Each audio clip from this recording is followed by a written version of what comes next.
most pivotal pieces of wisdom that I've received that's helped me grow my business is this. You have to give up to go up. You have to let go to let in. And what that means is that we have to be willing to let go of all the activities, the tasks, the responsibilities, and the duties that either we aren't good at, that others can do a lot easier, a lot quicker, and a lot better, or ones that maybe we're really competent in and that we're actually good at, and maybe even enjoy if we have the time to do them, but others can do them just as well.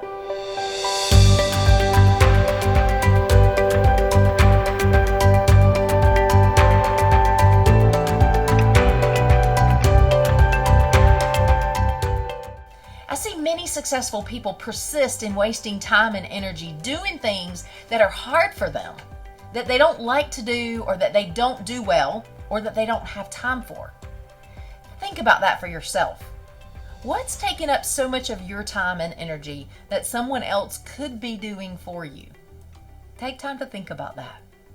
I bet you would be surprised at just how much time and energy you really do spend trying to do these things, these tasks. And when I began paying attention to where my time and energy were going, where they were really going during the day, I couldn't believe how much of it was spent on duties that someone else could be doing a whole lot better than me or quicker than me. And what I've learned is that if we will free ourselves up from doing these things, the result is that we receive a remarkable new feeling of energy and zest for work and for life. It's amazing. And we just keep juggling all these responsibilities to try to save a few dollars. But really, that's not what happens at all. We aren't saving money, because by continuing to do those things ourselves, then we're just left with less time and energy for what's most productive and most profitable. And so we're losing money if we look at it that way, and that's the truth. We also convince ourselves that it's quicker to complete the task ourselves rather than having to delegate, explain, train someone else to do it, and then follow up with them, and it may still not be right. But that's not true either. I've experienced it firsthand, and I watch the freedom that comes from my clients, and I've seen it myself when they delegate those tasks that someone else can do better or just as well. And it frees everybody up. When I realized the insanity of continuing to do everything myself and making little progress on the projects and the tasks that move the needle the most in my business, then I was finally free to spend my time and energy on those things that only I could do the way that I can do them. So think about this.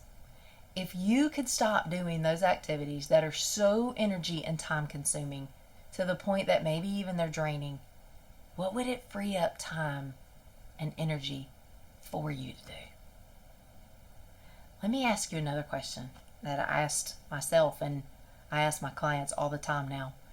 Outside of job descriptions or what you think you have to keep doing, if you could do what you really like to be doing every day and what you're most passionate about, what would that be? Just like I did, my clients light up when they answer that question and they tell me exactly what they're passionate about. And I knew too. But then what happens right after that is that there's usually this big gap between their desire and their passion and actually making a living at doing that. But that's what I help people do. We first start by gaining clarity on what's taking our time and our energy, and then making a plan to eliminate those extra tasks that keep us stuck in that same old cycle. Sometimes it takes a couple of weeks to make the changes and the delegations that we have to make, but making the changes and using the shifts in their time and their energy allow them to have their health and their happiness increase in great amounts they never thought were doable. And I know it did the same thing for me. It's unbelievable how it happens. Oh, what we can create with that newfound energy that we have when we unload those burdens that are so unfulfilling. So here's your permission slip to stop doing the things that you're not good at or that are just sucking your time and draining your energy. Delegate them to someone else or find a way to stop doing them. I promise the resources will show up when you draw the line in the sand and stop doing what's no longer serving you. because that temptation to stay in that same old cycle is great because we are addicted to comfort. But the problem with staying there is that we're sacrificing the most sacred and genius parts of ourselves that are most passionate and that empower us to help others thrive the most. Freeing and expressing your most unique gifts and your most unique strengths are the way to ultimate success and satisfaction. These are the activities and the skills that you're uniquely suited to do that make you come alive and that light your fire. That part of you is the part that calls to you from deep inside when you answer the question, if I could do what I really want to do, then I would ...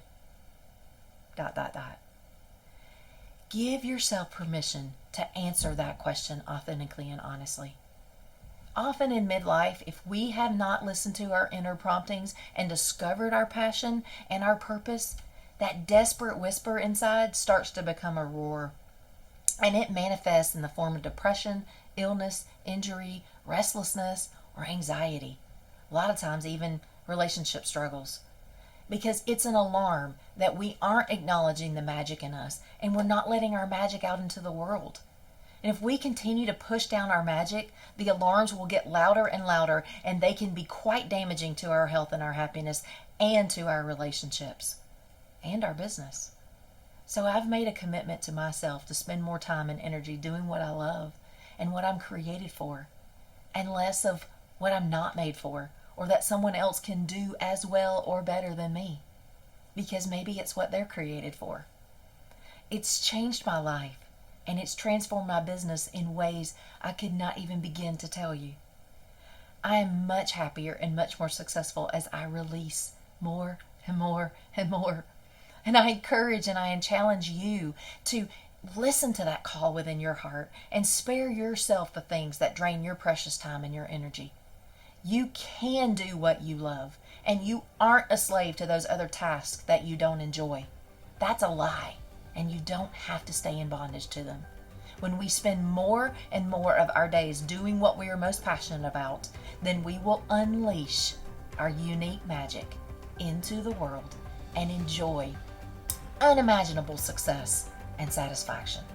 So stop doing what's holding you back and set yourself free to step into your brilliance.